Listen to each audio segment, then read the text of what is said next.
Hey folks, welcome back. This is Chris in England. So a lot of people view my program, particularly those who don't care for me, often complain that I never criticize the Trump administration. Well, that's simply untrue. It's factually untrue. I've always said that I hold the Trump administration like I hold all political administrations to the fire when they do things that I don't agree with. And today is a good example of that. The 29th of August, 2025, what are we talking about? Specifically, we're talking about the de minimis. What is de minimis? Well, that is the exemption for tariffs for individual shipments, of which there are nearly 1.4 billion entering the United States in the past year. They come into the States if it's $800 or less of US dollar in value, there's no tariffs on it. And that's fantastic for small businesses that manufacture little tchotchkes or people who sell, shirts and jerseys and things like that. It's also been a big boon for the Chinese, like Shein and Temu, because most of the shipments they send to the States are less than $800 and people are buying their goods and they're getting over major league not paying tariffs. Well, the Trump administration, a few months back, decided to punish China because of all the fentanyl coming in these shipments from China. China accounts for about 75% of the shipments, personal shipments that come into the United States. And a lot of those are through Shein and Temu, and also a lot of illegitimate ones, including fentanyl shipments. So the Trump administration decided to punish China, and this has had an impact. Shein and Temu have now had several months to prepare for this. They've managed their systems to adjust them so they can collect the tariffs, and they push their prices up on many goods that Americans are now paying. Now, another thing is that I've talked extensively about the tariffs, the tariff regime that Trump has put out there.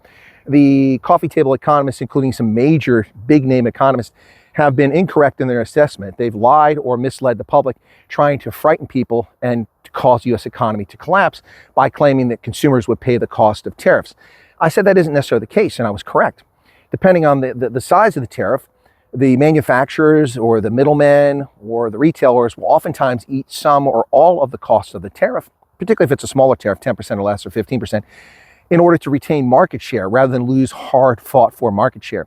It can cost hundreds of millions of dollars to regain market share in some markets. And so people don't want to lose that. And in the short term, they'll eat that cost.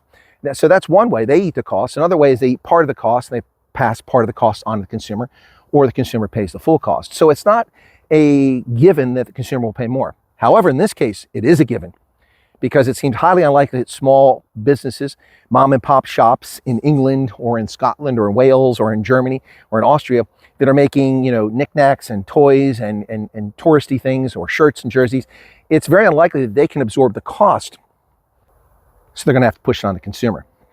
Now, I disagree with the Trump administration. The reason they did this, they say, is because of the fentanyl shipments coming from China. And given that about 75% of these 1.4 billion packages coming to the U.S.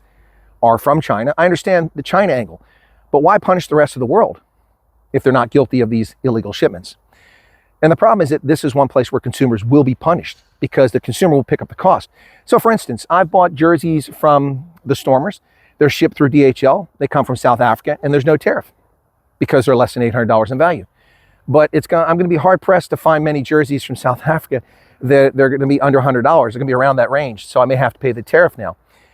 And I do buy jerseys and other rugby products from the UK that are shipped over to the US. And almost always it's more than $100. I don't think I've ever bought a jersey that costs less than $120 from the UK. So I'm going to have to pay the 15% tariff now. I may do that if the jersey is important enough to me, but more likely I'll buy fewer jerseys. And this is very unfair to these businesses, the small businesses that rely on these shipments. And so I think that the Trump administration is incorrect in its position on this, on the de minimis, and they need to adjust this. We'll see what happens. But I think it's really one of the situations that consumers will pay a price for this. Imagine this, folks, 1.4 billion shipments into the United States just under this de minimis. We're not even talking about the shipments internally in the United States from all the retailers like Amazon and Best Buy shipping things around the country. We're talking about things entering the country through the Postal Service, 1.4 billion pieces per year, over 900 million of which come from China. So I get why he wants to punish China, but punishing retailers and small businesses in the United Kingdom, in Germany, in New Zealand, in South Africa, just seems to be a bit harsh. And that's the ultimate outcome of this. These small businesses will be harmed by this. So for those of you who say I never criticize the Trump administration, once again, you've been proven wrong. Of course I criticize the Trump administration when it's appropriate, but you're not going to find me criticizing them for pressuring Jerome Powell. You're not going to find me criticizing them for going after a governor of the Federal Reserve who is credibly accused of criminal actions falsely claiming multiple primary residences. You can have one primary residence, Lisa Cook, no more. Not investment properties. They're not primary residences. So I'm not going to criticize him for that. I'm also not going to criticize him for deploying the National Guard to Washington, D.C. It was a crisis. And look at how murders and robberies have declined precipitously since the Guard and the federal government have taken over security in the nation's capital. But I will criticize him when I disagree. And this is a case of me disagreeing with the Trump administration. I think they're wrong and they're harming American consumers here. It will slow down imports, that's for sure. A lot of people can't pay that extra amount. Some people can.